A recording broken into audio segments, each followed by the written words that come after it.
I'm Dustin Harder, and this is Keep On Cooking. Hello and welcome to Keep On Cooking, the only podcast dedicated to plant-based cookbooks. I'm your host, Dustin Harder, and he's celebrating a birthday today. It's my husband and producer of the podcast, David Rossetti.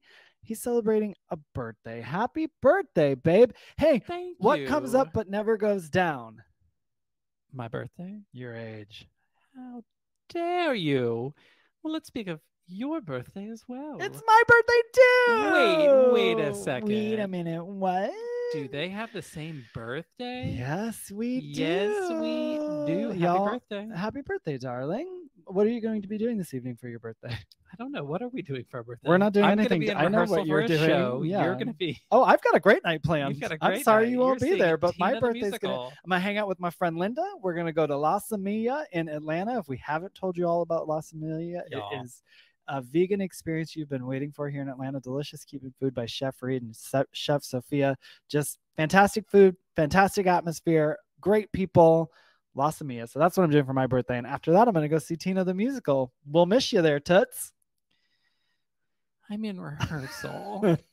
In rehearsal, because what are you doing? I'm doing Spamalot. And who are you A playing? musical. I'm playing Sir Robin Yeah, you are. here at City Springs Theater. I love it. I can't wait. Yeah. Today we're keeping things cheap, quick, and easy. Oh, that sounds like a good night. Yeah.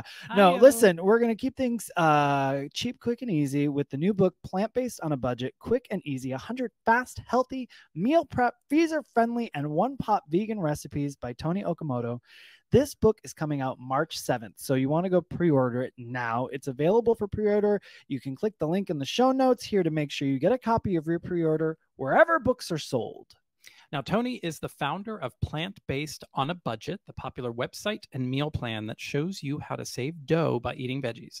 She's also author of the Plant-Based on a Budget cookbook, co-author of the Friendly Vegan cookbook, and the co-host of the Plant-Powered People podcast. Yeah. A lot of peas. Yes. And we have cooked from those books quite a bit, actually. We love the pot pie from the Friendly Vegan Very cookbook. much. That's right. We've served it to dinner guests Mhm. a couple times, Yep. actually, with great success and very easy to make. It has a delicious creamy bechamel sauce in it. That's in the Friendly Vegan Ooh, cookbook. and you know when it's got a bechamel. Bechamel. And Toni's a returning guest on Keep On Cooking. So I love that. yeah, we don't talk about her history much in this episode because we already covered it. You can go to episode 23 to learn all about Toni and also her business partner and friend, Michelle Kane, and their book, The Friendly Vegan Cookbook. So go back to episode 23, check it out when you get a chance. Yeah, check out the archives.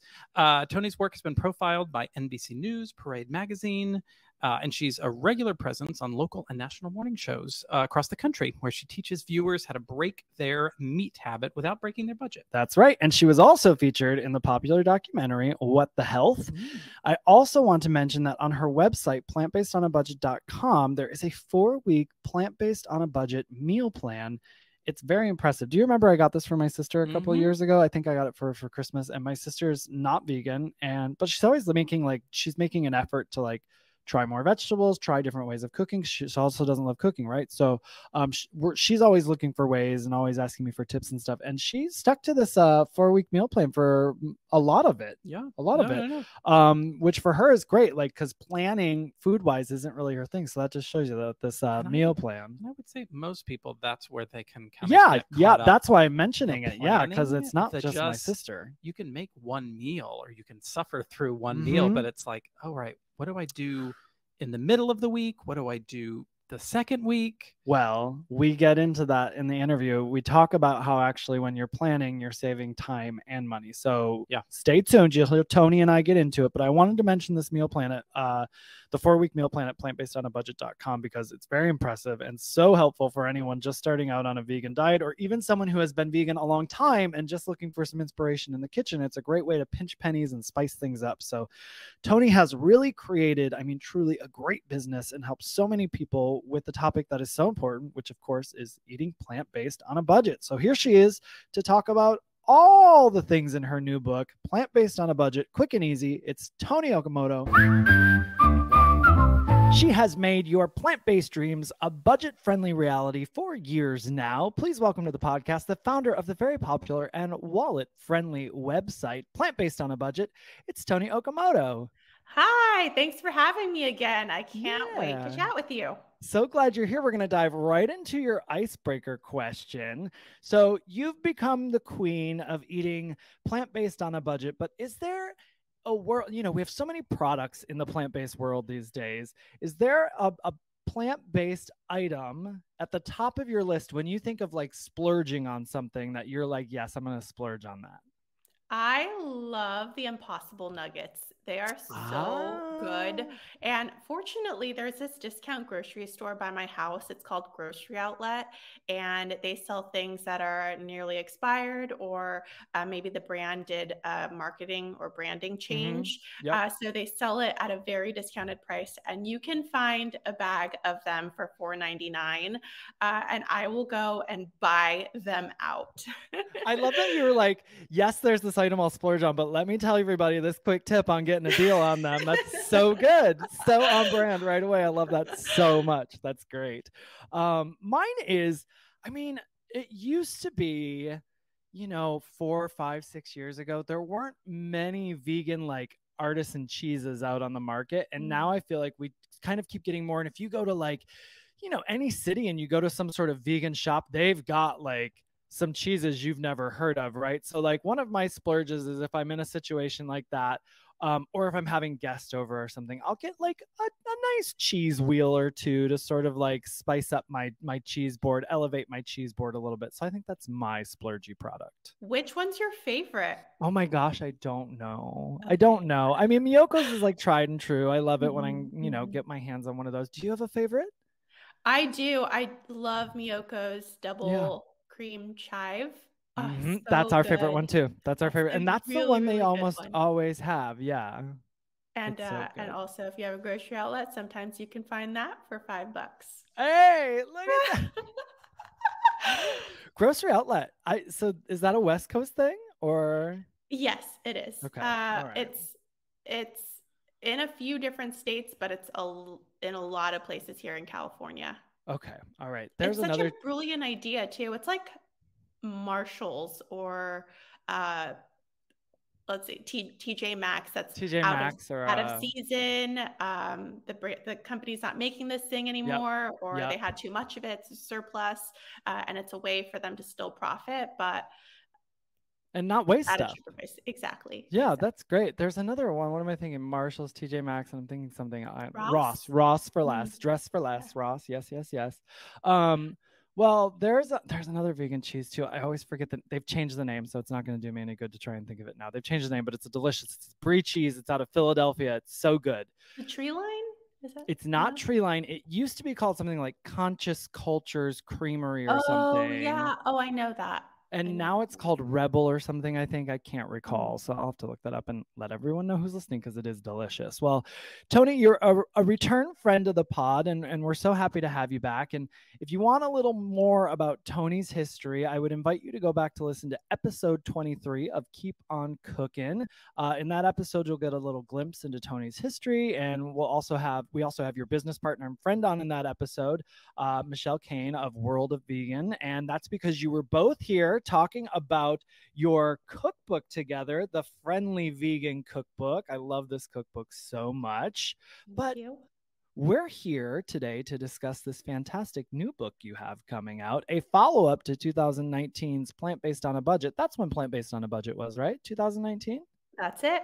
Yep. All right. So now we're in 2023 and we have Plant-Based on a Budget, quick and easy 100 fast, healthy, meal prep, freezer friendly, and one pot vegan recipes. It seems like a no-brainer as a follow-up with a quick and easy variation. So thoughtful and smart, and something everyone needs. Can you give us a little summary of the book? What sort of sets this apart? Obviously quick and easy, but what's some other stuff that sets this apart from the first Plant-Based on a Budget? When I wrote Plant-Based on a Budget, the first one, I was on a very, very tight financial budget. I was able to make a lot of the things from scratch because I was constantly looking for ways to save money. And at that time, I had more time than money. I was trying to claw my way out of debt, and food was a big way I was able to save. So in that book, you'll find how to make beans from scratch, how to make bread from scratch, how to make pizza dough from scratch. And with this book, I'm at a different place in my life where I'm still very budget conscious, but now my time is so strapped. I am now married, I have a dog, and my time is pulled in different directions. And there are also other ways that I just really love spending my time, like swing dancing or gardening. And I like to be in and out of the kitchen and to use my time in the kitchen more efficiently and really maximize my time there. So the book Plant-Based on a Budget, Quick and Easy is representative of where I am in life and where I think a lot of people find themselves, where they want to eat nourishing food, but don't want to spend a fortune, don't want to spend all day cooking from scratch, and are looking for ways to meet somewhere in the middle. And so with this book, I have things that are freezer friendly. I have one pot meals, sheet pan, casserole, mix and match bowls, and show you whether you are really into meal prepping and meal planning or don't really find that to be your jam. There's something for everyone. I love that. And I do love that mix and match chapter at the end. So we're going to get to that because I love that. And I want to note that the first Plant-Based on a Budget, y'all, it has almost 3,000 reviews on Amazon, which is outstanding, Toni. It's amazing. And thank you. Yeah, I mean, just banana. I mean, anyone who looks at reviews or anyone who's written a book, of course, like it's even if you're not following and reading the reviews, to see a number that high means people are looking at this book and people are care enough to review it, which is fantastic. And you get yourself Plant-Based on a Budget, everybody, while you're shopping. And while you do that, you can do yourself a favor and pre-order Plant-Based on a Budget, Quick and Easy, because it's coming out March 7th. So you can get that pre-order in right now. And why don't you tell them if they pre-order now, what can they get? What are some incentives you have for people to pre-order before March 7th? We've got a bunch of stuff. I love meal planning, and I feel like that is the most essential way to save money. So I've put together a meal plan that shows you how to navigate the grocery store with a printable shopping list and buy a week's worth of food for definitely under $40 per person. I mean, so that's fantastic. That will be a big helper. But if you prefer to do your own meal planning, I've put together a lot of resources for printables and ways to organize what you have and your different systems in the kitchen. And also I'm putting together a big giveaway that's going to go up in a few weeks right before lunch that will have your choice of either a really good knife set, a really good pot set, an air fryer, and an Instant Pot. Those are things that I really love in my kitchen, and they've changed the way I cook, and they make things so much easier and safer. Having a good set of knives has changed my life. My parents had given me theirs. So like they had used them for 20 years and then I got them hand-me-down, and I just thought it should take a while to cut a tomato. That's how you do it. But turns out that's not it. And I want to help people who are in a similar position. I'm giving away 10 items. So if you pre-order, you will be entered to win one of these, and it's your choice what you get. That's great. And I will say this too, Plant-Based on a Budget, everybody, if follow it, if you're not, I'm sure you probably are already, but if you're not, you have some awesome giveaways on there. So chances for people to win all kinds of stuff, even when there's not this pre-order incentive going on, it really is great. Thank you. The knife thing, I was just at a friend's house and hadn't been there in a long time, and I decided to cook them dinner, and I had forgotten my chef's knife, because I'm sure you take your chef's knife now everywhere if you go to cook for somebody too, because you're like, I don't know what they're gonna have. I'd forgotten it, and I flew, and I was only going for like 2 days, so I couldn't pack it, I couldn't carry it on the plane. And I said, okay, where's your knives? And every time I ask that question, I'm terrified. And it was one of those situations where I was like, you guys this is dangerous. Like, this is a dangerous situation with these dull knives here. So everyone listening, a dull knife is actually much more dangerous than a sharp knife. That is so true. And I know how you feel about going to someone's house and cooking. Even when I didn't have a lot, because I got most of my stuff handed me down from my family, different family members just gave me stuff. And I lived without a lot of fancy equipment. So I know what that's like. However, my friend Michelle Kane, had before she moved into a house and before she got married and had a kid and became a really fabulous chef in the kitchen. Her kitchen was so not stocked. Like, I went over and I was trying to make rice, but she didn't have a pot with a lid or a pan with a lid on it. So I'm like stacking pans on top of each other so that I could capture the steam. So I totally get it. And now if you go to her house, it's well stocked. But there was a time where both of us didn't have really anything. And it's cool because we were fully into plant-based living. We were both content creators, and it shows that you don't have to have the fanciest equipment to get started in the kitchen. Yep, it can be as easy as can be. And then when you can get there, you can get there. It's your journey. Well, let's dive in here. The intro gives us, actually, it's great because in the intro, you do talk about starting wherever you are, which I love, always approach that I love and I support and I believe in as well. Setting yourself up for success, meal planning, stocking the pantry, time-saving tools, food storage, and also the basics of cooking quick and easy. Can you give us some examples of how to maximize our time in the kitchen to keep things quick and easy? For me, it's been essential to plan ahead. I have had different jobs and different situations in life where I knew that if I didn't have something at home waiting for me, I was going to make an impulsive purchase somewhere. So I had an hour and a half commute each way for a long time.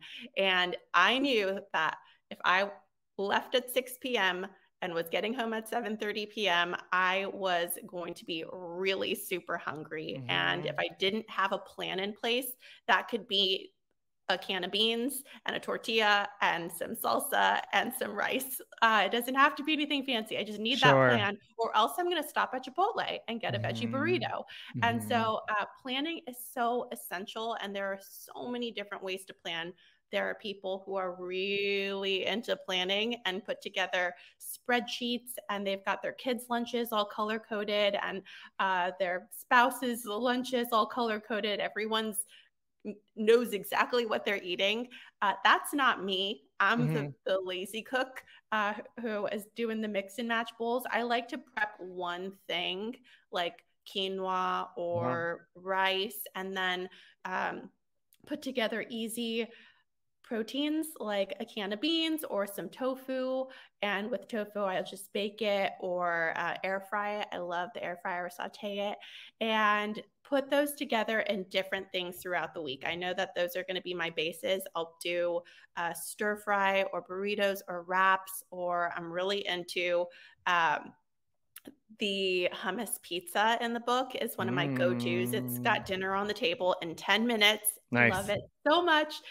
So there's something for everyone in terms of meal planning. And that is the way to save time and money throughout the week. Yeah, you're so right. I think of, in the last like 5 years, I've gotten more into meal planning, but it's been sporadic. I'll have times when I'm just, cooking things for different things and I can't think about meal planning for myself. But the times when I really focus in on it and plan for myself, I save money, like you're saying, because you're using the groceries that you're buying. You're not like whimsically at the store just buying whatever because you're hungry. And then it saves you time, and people don't think this. Meal prep saves you time because instead of cooking every night or every other night for a meal, you're cooking 2 hours maybe at the beginning. For me, meal prep for me works like this. I'll cook like 2 hours on a Sunday, and then I cook another 2 hours on a Wednesday usually. And that sets me up for the entire week. Not everyone's time and skill and whatever they put into it is different, but that's what it is for me. And then I'm not cooking the rest of the week for myself. And that's when 4 hours out of the entire week, that's pretty amazing, Yes, exactly. And you said so many things I want to touch on. You said it helps you save money. I like that part of it the most because I am such an impulsive I'm such an impulsive shopper at the grocery store. I am very, very distracted by colors and new products and things like that. And if I don't come like straight up prepared, then I am going to be like, "Ooh, that's new. I want to try that. Ooh, yeah. That's cute. I'm going to put that in there too." So I have to stick to a grocery shopping list and be diligent. When you get to the grocery store, the marketing tactics in place are very strong and thoughtful. There is a lot of paid placement that they are convincing you is a good deal, but really a company paid for that sales sign to be there, and it might not be the cheapest one. So you have to go straight to the canned beans if that's what you're looking for, and probably look for the store brand, look for price per ounce, and just be really smart when shopping. Pay attention and stay the course. The other thing I wanted to say is you mentioned something about enjoying it. And I plan for my treats in my meal plan. So I am not restrictive in my eating. I want to make sure that I'm just putting it into my plan so that I don't go buy a scoop of ice cream at an ice cream shop instead of a pint. I would rather put the pint of ice cream into my shopping list so that I know what's coming. I'm in control of my spending and I'm thoughtful about it. Yeah, I love that. All of that's so good. And you know, it really scheduling. I mean, really, it comes down to because you're scheduling your money, you're scheduling your time. I mean, that makes life easier on everyone. So all these points across the board for all of our lives, right? Yes. And I'm sure people are listening and they're like, yeah, it sounds like you have a lot of time in your hands. Well, I don't.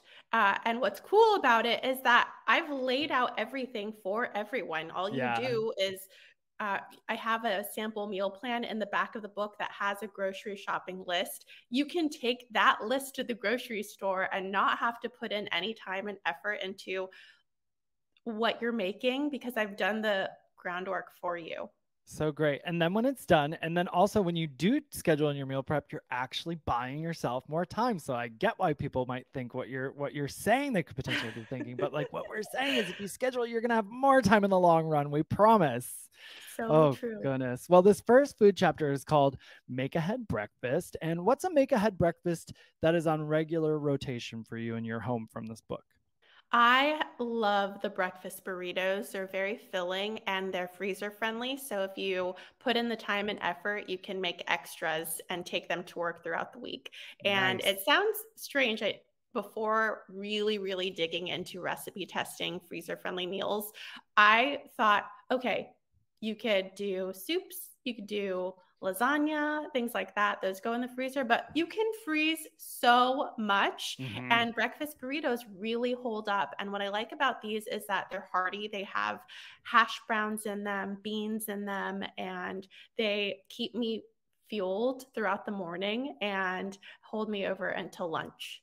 That's so true. We just bought a freezer, a standing freezer our first time. It's a small one, but I was like, David, I just think it's time we have to do it. And it has like changed our life. Cause like if we don't have room for something, we're like, oh, we'll just put that in the freezer. And that way we don't, we don't waste it or anything like that. And we have it for later. It's amazing, truly. And you've got the freezer friendly waffles in here, hash brown veggies, and you've also got easiest banana breakfast muffins, baked oatmeal, overnight oats 5 ways, smoothie freezer packs 5 ways, and customizable pancakes. Tell us about the customizable pancakes. I love the customizable pancakes. I like customizable everything because it gets a little bit boring when you're eating the same thing over and over. And in our home, some of the ways that have become my go-to pancake mix-ins are spinach. Spinach is tasteless. It's adding a little bit of nutrition into my pancakes, making them cool and green, and also not changing the flavor at all and making them bitter, like if I used kale or something like that. So it's very good. I'll also put in different spices. Like you can put in cinnamon, you can put in some peanut butter, there are so many ways you can change them up and they freeze really, really well. Freezer, freezer, freezer. Everyone, you can put everything in your freezer. We promise. Not everything, maybe not everything, but a lot of things freeze so nicely. So the spinach, are you blending the spinach in? Are you putting leaves of spinach in? How is the spinach going in? Good question. I'm blending it with the milk first, and the milk Ah, is turning green, great. and then you're pouring it in.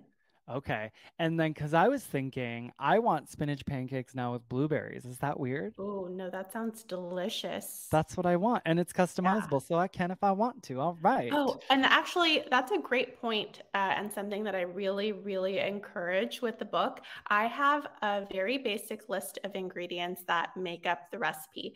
If you have these, it's going to be budget friendly, it's going to be tasty, but I also have two other sections in the ingredients area. One of them is my optional additions. That's pretty much with every recipe. If you have them on hand, or if you have a little bit more money to spend, these are ways I like to enhance the recipe. Nice. And then there's a section that has lines for writing, and it says my tips. And so, Dustin, you can put in the blueberries when you add them, and put if they work or not. Or maybe David likes something, and you can make a note. This is how David likes his. Just every note on David's is no mushrooms, no mushrooms, no mushrooms. Oh, preach, David. I feel that so hard. You're a no mushroom gal? Exactly. Yes. Yeah, his is no mushrooms. I love you have the lines in here because I do have books that I have just scribbles on, and when I turn through yours, because you've got it, I think you've got it in this one, the last budget book, and then also the friendly cookbook as well, right? Such a good idea, because really it encourages people to become their own kitchen warrior, to like really find what works for them and play with the recipes and play with cooking at home and get confident in the kitchen. So it really is a great addition to these books. That's exactly how my cookbooks are too. The scribbling and the writing, all over. And I know that maybe you feel this way too, but when you see someone's cookbook that is yours, that you've written the recipes, and it's got food splattered and writing all over it, it's such an honor, and the best. It's really, really an amazing feeling. Someone brought, I was doing a signing for one of the Epic books, and they brought a Simply Vegan book, my first book, and it had all these Post-its in it. And they were like, I know it's not a signing for this book, but I really, and I was like, no, this is wonderful. I'm like, this is, just give me that right now. I want to see what you have Post-its on. I want to see what you've been making. Like, it was such a warm feeling, and I really loved it. So I hear you on that. And it means it's a book well used when we've got food splatters in it and all that stuff. So it's great. Exactly. And one of the most lovely things is when an older book that maybe doesn't have as many photos or is a little bit different than your current style of cooking, when someone still uses that cookbook, it feels nice and warm inside. Yes, absolutely. Well, a category I love that also happens to be the next chapter, and I really do love this category so much, is one pot meals. And I don't know if you get this, but I do. To me, it explains it. One pot meal to me is a meal that's made in one pot. Like, everything's going to go into the pot and be made. Same with the sheet pan meal. A sheet pan meal is everything goes on that sheet pan, and I can make like my whole meal essentially on that sheet pan. But I get the question all the time. People always go, I don't understand. What's a one pot meal? And I'm always like, okay, I don't know how to. I was like, it's right there. Do people ever ask you that, or do you find no one's asked you that? Maybe it's just the people watching my Instagram or something. Not yet, but we'll see how it goes with this book. Now with this, might see. Now that I have a chapter on one pot meals, let's see how it goes. Because now that you say that, I started getting those questions with my last book that has one pot, one sheet pan in the title, in like the subtitle. So okay, yeah, I bet you get it now. You're gonna have to shoot me a text and be like, I finally got it. I finally got it. But that's why I love one pot meals, because you really just toss everything in a pot and you have dinner. So what's a one pot meal you would tell someone who just picks up this book the first thing they should make in terms of a one pot meal? What's your favorite one? I've been really loving the Alfredo dish with spinach mixed in. I actually think that I have mushrooms as an optional addition in there, but of course, just an option, Toni. Just an option. It's so good, and it's inspired actually by Michelle. She had originally created a similar recipe that uses almonds, but it required a lot more work because you have to have a milk bag and you have to strain the almonds. So I used cashews, and it is much simpler because there's no pulp. Like everything is creamed and it goes directly into the pot, and it cooks with the pasta in there. So you don't have to do a ton of dishes afterward. And it's just really creamy and decadent and hearty and familiar, and goes well with my meat loving and dairy loving family. Sure. Anytime someone sees Alfredo too, they get it. They're like, ooh, creamy, delicious, decadent Alfredo. So I feel that. There's some other great recipes in this chapter. We got veggie pack potato leek soup, curried lentil soup, mushroom and white bean soup, lentil vegetables stew, black bean chili, creamy asparagus soup, red curry with tofu and vegetables, turmeric veggies and yellow split peas, hummus pasta and tomato basil quinoa. Tell us about the hummus pasta. It is so creamy and easy to throw together. All you do basically is you cook your pasta noodles, and you can do whatever pasta you like. I like regular good old pasta that is semolina. And my husband is all about like lentil or bean or things like that, like the chickpea pasta. Yeah, protein pastas. And so I take some noodles and I toss in some pasta with a little bit of hummus with a little bit of pasta water mixed in, and toss it in there with some olives. You can do Kalamata olives. You can do sun-dried tomatoes, and you can throw in whatever else you really like. Like I've done artichoke hearts, and I have an optional additions list, but it's really, really easy. You don't have a lot of cook time, and it's so good. So good. That reserved pasta water is magic, everybody, because it's turning that hummus into a pasta sauce essentially, which is so great. That's so yummy. And what's I'm looking at the 30-minute meals, and I just think this is always such a great category for a book like this. It's just a win, right? Who doesn't want to get dinner and everything on the table in less than 30 minutes? What are a couple favorites for you from this chapter, from the 30-minute meals chapter? I love the udon noodle dish. It is really, really, really good. I know it's hard because they're all my favorites. I know they're all your babies. I'm asking you to pick favorites. I can't help it. But I've got one here. It's the udon noodle dish with peanut sauce, and you can make a batch of that peanut sauce and throw it on everything. And this is basically the noodles, doubling the peanut sauce, and adding in some sesame seeds and some chopped green onions. It's really easy and simple. And you can also throw in some chopped peanuts for texture. Yeah. And it's one of those meals that is simple and great for lunch. So good. So good. And I love a peanut sauce, right? Peanut sauce makes everything better. Just put a peanut sauce on it. I actually have my eye on the pesto pasta because also I think pesto is besto and makes everything delicious too. So peanut sauce, pesto, all the good stuff. And not to be overlooked, of course, is the tomato basil and angel hair pasta. I mean, something about angel hair pasta, simple angel hair pasta with, and I feel like it's a forgotten pasta sometimes, but like simple angel hair pasta with just a little tomato sauce to me is like nothing is more satisfying than that. So good. I love it. And we have some sesame ginger noodles, lemon basil tofu, asparagus and rice stir fry, southwestern lettuce wraps, potato tacos, hummus pizza, stuffed potato 3 ways with some variations. You love to give people variations on things, which I love. So good. And playing with your food in the kitchen leads to cooking with confidence, like I mentioned before. I'm a huge supporter of that. And now we get to sheet pan dishes and casseroles. Do you have a favorite sheet pan or casserole dish? I do. It's the fajitas, hands down. It's so easy. People usually think of meat in their fajitas, and what I like about this recipe is that the tofu is broken up in chunks. You just kind of pull it apart and throw it on there, and you spice it with a similar flavorings that you would meat. So if you are feeding people who are big meat lovers, it's hard for them to tell because the texture and the flavors are all there with the veggies that they're familiar with. So I say that you can either make your own flavor seasoning using all of the listed ingredients, or you can just go and get a taco seasoning packet, which is inexpensive and also very easy. So that's my favorite. You just toss it together and bake it, and it is really good. You can eat them plain like that, or you can put them in a tortilla with some taco fixings on top and make it a full meal with some rice and beans, which I also have in the book. And that's one of my favorite meals.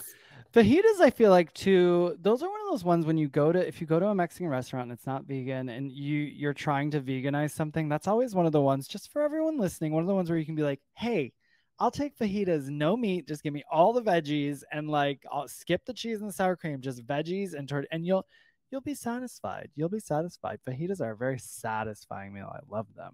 It's a great tip. Well, I want to curl up in this chapter because I love me a casserole. They're just something so comforting about them. They make me happy. Things like a pasta baked chicken and rice casserole, scalloped potatoes, and my goodness, a tater tot casserole, which I'm living for. I bet you're getting your tater tots down at the, what is it? The grocery outlet? What is it called? Outlet. Yeah, yes, grocery outlet. You got it. Bags of tots there. It's my kind of chapter. And there's great, you're talking about these sheet pan fajitas, but you've also got other items that would even be good for entertaining, like mini pizza bagels, sheet pan pizza, sheet pan nachos. Is there a sheet pan option for you that's like a particular crowd pleaser in here, do you think? The sheet pan nachos are really good, but if you're entertaining for a holiday, the scalloped potatoes are always a hit.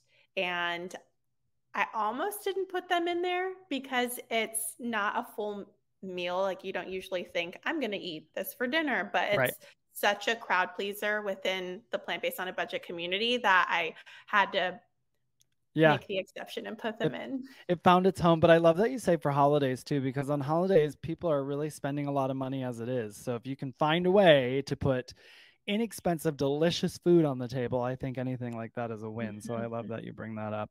And you do a really cool thing in this next chapter. I love it so much. It's the mix and match bowls. And you mentioned that this is sort of how you eat, like on the regular, sort of having things ready at the ready and things to combine. And I just wanted to flip it open and see what I see, because I eat like this too. Like today, my husband last night he made this big batch of tofu and he goes, was this too much? And I was like, no, this is amazing. I was like, now it's ready. We'll eat tofu all the week. It's fantastic. What's up before I start going through here and looking at what I'm going to combine? What's a favorite combination of yours in here in the mix and match bowls? I love having tofu on hand. You can do so much with tofu, and I just put a simple recipe that you can add more to if you wanted, if you have the time and energy and money. But I like to keep it really simple because then it goes into more dishes. If it's not super spiced, you can toss it into a burrito, you can toss it into stir fry, you can toss it into pasta, you can toss it into tacos. There's so much you can do with it, and it's also a great source of protein, and it's really good. It also hasn't gone up in price. A lot of other ingredients at the store, I know meat is at an all-time high right now, and tofu has stayed at its current price point. So look at that. When I go to the grocery store, I'm looking for super firm or extra firm tofu, and I prefer it in the vacuum sealed package, not the tub with water, just because it saves me a little bit of time when I don't have to press it too much. And then also it doesn't have as much water, so it has a meatier texture. Yeah. I'm going to say something controversial about tofu and me. Ooh, do tell. Yes, let's get controversial about tofu. Most of the time I don't press my tofu anymore. Okay. Unless I'm making something specific. Yeah, even if I get it in the water one, I'll get it and I'll toss it in the stuff I want to toss it in, and then I'll bake it or I'll air fry it, and it still comes out crispy and yummy and delicious. But I have said this to people and they're like, And I'm like, I'm sorry, but I'm also not somebody who's going to marinate unless I'm making something very specific. I'm not going to marinate my tofu. And if I do, I feel like that's when the pressing comes into play most, because I've pressed out the water so that I've left room for the tofu to sort of absorb the other flavors, is my thought process on that. But I don't know. You know, you could say anything, and I think you're such a talented chef that I'm like, ooh, now I'm going to try that. That sounds great. Less time in the kitchen, sign me up. I appreciate it. I will follow you. Well, we've got proteins, vegetables, grains, condiments, and you do a basic tofu, which I love what you said about that. You keep it basic so that you can use it really in a variation of items through the week. What's one of your favorite vegetables and a grain and a condiment in here? My go-to grain is quinoa because it is very quick to make in the pressure cooker. I do have a pressure cooker, and if you are interested, like 1 minute. You could either do 1 minute with a slow release or 5 minutes with a quick release. Crazy. And it is so low effort, low time. And what's cool is that I think people used to be afraid of pressure cookers when they were on the stove and you couldn't leave them because you're afraid of blowing up your house. But now, count me into that. Count me in. Yeah. But now the electric pressure cooker just turns off. So you can go on a walk with your dog and it's not a big deal. Yeah. I love that. So my favorite vegetable dish is the calabacitas, and I love it because I make a lot of food with produce that I grow in the summer, and tomatoes and squash are so productive. You only spend about $3 on a plant, but then it produces for months on end. So great. Like 50, 60, 70 squashes. So I'm always looking for ways. And this is something that I grew up eating. It's Mexican influenced squash dish. And it's so good. You can do a lot with it, or you can eat it just as it is. If you're going to do that, you can toss in some pinto beans to make it a little heartier and add some protein. But it is really, really good. That's my favorite veggie dish in that chapter. So good. So many great options here. And so quinoa, what's your favorite condiment? We got to know what your favorite condiment is, though. Is there one that's like a staple in your condiments that you've always got on hand from here?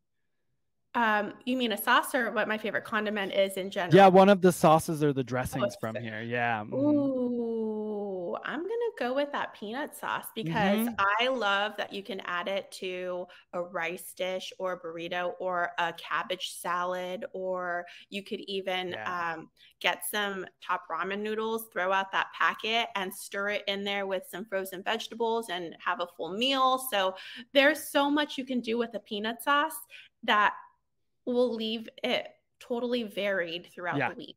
I love that you said that top ramen noodles with the peanut sauce. It is literally one of my favorite. I haven't made it in a long time, but like back in the day, I'd be like, oh, I'm just gonna make myself like a quick little pad thai with this ramen noodle packet. Like it was so good.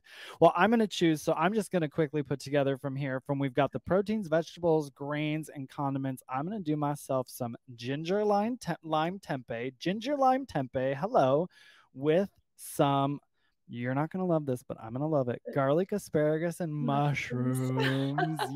yes. And I'm going to do brown rice because I love myself some brown rice. And what dressing? Oh, I'm going to do the avocado crema with that. That's what I'm doing. Sounds delicious. I can't wait. I'm going to make that. So good. Well, the list of combinations go on and on in this book. So really it is a choose your own adventure at home. The next chapter is make and take snacks. Items like cinnamon spice peanuts, trail mix, kale chips, and date bars. I love a good date bar. Is there a snack item in here that is a staple for you, Toni? I love pinto beans so much. And I've got a pinto bean dip in there that is my favorite. We usually have different veggies that you can dip in it, but also I do love some tortilla chips and some crackers with it. It is very, very good and savory, which is my favorite type of snack. Nice. Very good. I love a good bean dip. And you close things out here with my favorite, simple desserts. lots to choose from here in here. Chocolate dip stuffed dates, baked pears, apple crisp, chocolate peanut butter bark, and banana ice cream 3 ways. So many and efficient and budget friendly options. What's something you would suggest to someone in here for, they're just getting the book, they're going to make a sweet treat first? What's budget friendly and yummy for them? I like the chocolate peanut butter bark, or if you wanted to elevate it and you're having people over for dinner, the pears are really easy to throw together and they look very elegant. Oh, nice. That's great. See, we can still keep things budget friendly and elevate things here. Listen, this chapter is great. Your sweet tooth will always be satisfied, everyone. And that wraps up the book. But now is your time for a book brag. What's something you're most proud of when it comes to this book? I am really proud of how far I've come as a recipe developer and as an artist with a vision. I created this from nothing. Like there was thin air, and then I worked with a lot of extremely talented people to help me put my vision together. And I do want to give a shout out to my photographer, Alfonso Revilla. He actually has do I have a moment to tell his story? Absolutely. He is a friend of my husband's, and my husband said he needed a job. This was in 2019, early 2019. And he said he had a camera, he had some photography experience. And I was thinking, food photography is very hard. Food styling is extremely difficult. And so I chatted with him, and he said he was up for the challenge. He had done some landscape photography and some real estate photography, but had never done any food photography. He didn't even have food photos on his phone to show me. And he took a bunch of courses, taught himself. He started with Plant-Based on a Budget, doing some reshoots for me way back then, and then came on to work with me over the years. Now he's full-time as a staff member and photographed this cookbook, and I'm so incredibly proud of him. He's an immigrant from Peru, and his family story is amazing, of what it's like to really, really want opportunity, and then to come here with many sacrifices and make it happen, to put yourself through college, to become an extremely talented photographer who is now shooting cookbook covers and cookbooks. So I'm just so proud of him. That is another brag of mine. Oh, that's so good. And the photos are really great. And as you say, food photography is not easy. So I love that someone's like, here's my landscape photos and my real estate photos, kind of like, you're like, so, okay, show me what you got then. And it is sort of taking a turn on a skill you already have and being like, okay, what does this side of it look like? And you have to have an eye for it too. So that's amazing. That's great. Well, now we're going to put you to the test here. You've been here before, darling. The rapid fire round of question. Are you ready? I'm ready. Or questions, plural, not one. You're going to get many. Number 1, hot sauce or barbecue sauce? Barbecue sauce. Food on a skewer or a tiny spoon? Skewer. Favorite spice to cook with? Cumin. Favorite or most used budget hack with food? Couponing. Nice. If you were to make a vegan taco right now, what would you put on it? I would do some lentils using a taco seasoning packet and garlic and onions and bell peppers. Very good. That taco seasoning packet is magic, y'all. It's not just for the meat. Your mom put it on when you were a kid. Cupcakes or donuts? Cupcakes. What is something in your morning routine you can't live without? Cuddles with my dog, Eddie. Oh, that's the best. Kitchen tool you can't live without? Pressure cooker. Favorite shape of pasta? Ooh, I'm going to go with fideo, which is like angel hair that's broken up. Ooh, oh, I know what you're saying. Yes. That's, is it in soup sometimes? Yeah, there's a recipe for sopa de fideo in my cookbook. Okay, yeah, delicious. Waffles or pancakes? Waffles. A place you would like to visit that's on your dream list? Egypt. Nice. Do you have a shout out for a small vegan business you recently discovered or one you enjoy frequently? There is a new place. It started in Monterey, California, but now they have one in Sacramento. It's a Mexican restaurant called El Cantaro. It's all vegan and delicious, and they have authentic Mexican food. So good. I'm writing that down. I can't wait. Delicious. And your last one, favorite overnight oats variation? Peanut butter and jelly with some fresh, whatever the type of jam that I'm using. I put fresh fruit on top. So if I'm doing a raspberry jam, I'll do some fresh raspberries or some fresh strawberries. If I'm using strawberry jam, delicious. Very good. Oh, I can't wait. That sounds delicious. I'm going to have to try it as well. That is your rapid fire. Very well done. Now listen, where can people find you on social media and the internet, dear? You can find my cookbook at plantbasedonabudgetcookbook.com, and on social media, I am at Plant Based on a Budget on all platforms. Fantastic. And everyone go pre-order your copy of Plant-Based on a Budget, quick and easy, everywhere you get books. And you want it to land on your doorstep on March 7th. And you want to make sure you pre-order it because you have all those amazing incentives that we talked about earlier. It's always a treat to get to spend a little time with you, Toni, and hear about your current project. I love this book and I wish all the success for it. And just thanks so much for taking the time to come back today and be back on the podcast. Thank you so much. I admire you so deeply. You are so kind and uplifting, and the plant-based community is so lucky to have someone like you. Thank you for joining us for another episode of Keep On Cookin'. Be sure to subscribe wherever you listen to podcasts and leave us a review if you like the podcast. It helps a lot. Yeah. And get more information on the podcast, Dustin's cookbooks, the Vegan Roadie series, and sign up for our newsletter at veganroadie.com. And of course, follow us at The Vegan Roadie on all social media platforms. Now get in the kitchen and keep on cooking. And hey, remember, it's nice to be nice. This has been a Muzzy Cat production.